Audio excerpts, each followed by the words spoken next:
What if the race you are trying so hard to win is not the race that truly matters? Peace begins with a quiet mind. Welcome to Wisdom Stories. Take a deep breath and listen carefully. In a small mist-covered village hidden deep in the mountains of ancient Japan, there lived a young girl named Ami. She was fast, faster than the autumn wind that danced through the maple trees, swifter than the cold streams rushing down the hills. But speed was not her greatest strength. Her greatest strength was her hunger to win. To Ami, the world was simple. Those who lead are respected, and those who fall behind are forgotten. In her heart, a belief had quietly taken root. If you win, you matter. If you lose, you disappear. Every morning before the temple bells echoed across the valley, before sunlight touched the bamboo leaves, Ami was already running.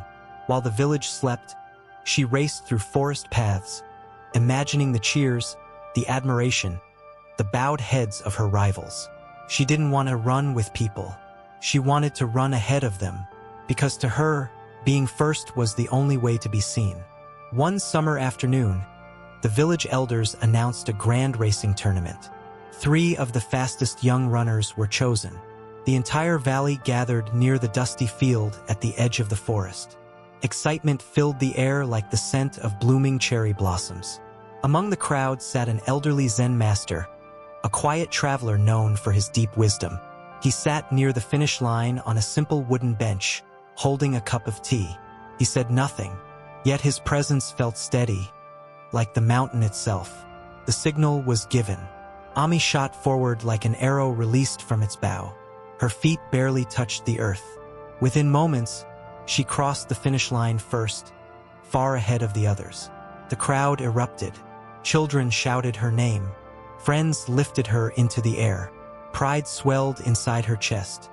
But when her eyes searched the crowd, she noticed something strange. The Zen master did not clap. He did not smile. He simply watched her with calm, unreadable eyes. Ami felt the silence, but she ignored it. Winning felt too sweet to question. Soon, a second race was announced. This time, 2 elite runners from a neighboring province stepped forward. They were known for their endurance and discipline. The race began. This time it was harder. Ami's legs burned.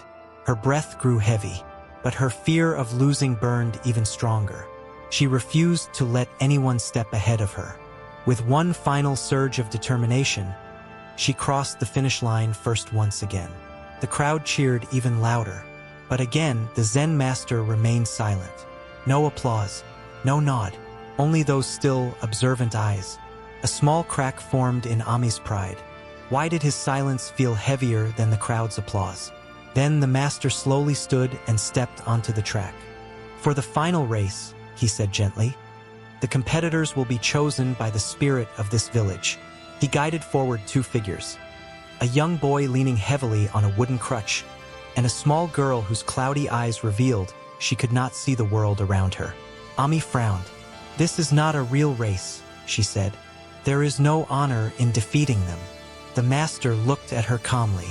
"Life rarely gives us the races we want," he replied. "It gives us the races we need." The whistle blew. Without hesitation, Ami ran. She crossed the finish line in seconds. She turned around. The boy struggled. The blind girl stood frozen, unsure of which direction to move. And then she heard it. Nothing. No cheers. No applause. No one spoke her name. The silence wrapped around her like cold air. For the first time, standing alone at the finish line did not feel powerful. It felt empty. Her victory felt hollow. For the first time, she realized that being first did not always mean being fulfilled. Confused and unsettled, she walked back. "Why is no one happy?" she demanded. "I won." The master's voice was soft but steady. "Because this race was never about the speed of your feet," he said. "It was about the direction of your heart." He paused, letting the words sink in. "Run again, but this time, finish together." Everything inside Ami resisted. She had trained her whole life to lead, to conquer, to arrive first. But when she looked at the struggling boy and the frightened girl, something inside her shifted. For the first time, she saw not opponents, but companions. The race began again. This time, Ami did not sprint. She stepped between them. She placed the boy's arm over her shoulder and gently took the blind girl's hand. They moved slowly, step by step. She adjusted her pace to theirs. She guided them around stones. She whispered encouragement when they stumbled. It was the slowest race of her life, but when the three of them crossed the finish line together, arm in arm, the valley exploded with joy. The cheers were louder than ever before. Tears filled the villagers' eyes. The energy felt different, warmer, deeper. The Zen master finally smiled and began to clap. And in that moment, Ami felt something she had never felt before. Not pride, not superiority, but belonging. She turned to the master and asked quietly, "Who are they cheering for?" He placed a gentle hand on her shoulder. "They are cheering for the moment you stopped running against others and started running with them."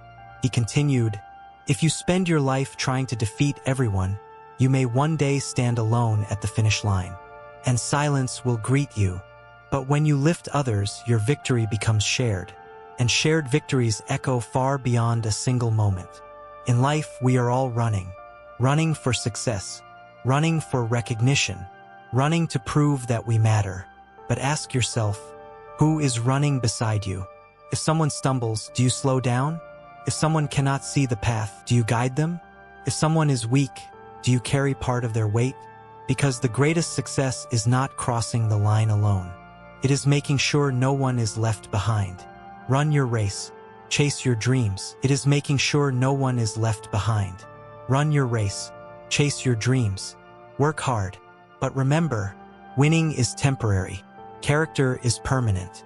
And how you run will always matter more than how fast you run. If this story changed the way you see success, comment, "I will not run alone." Like and share this story with someone who needs this reminder today.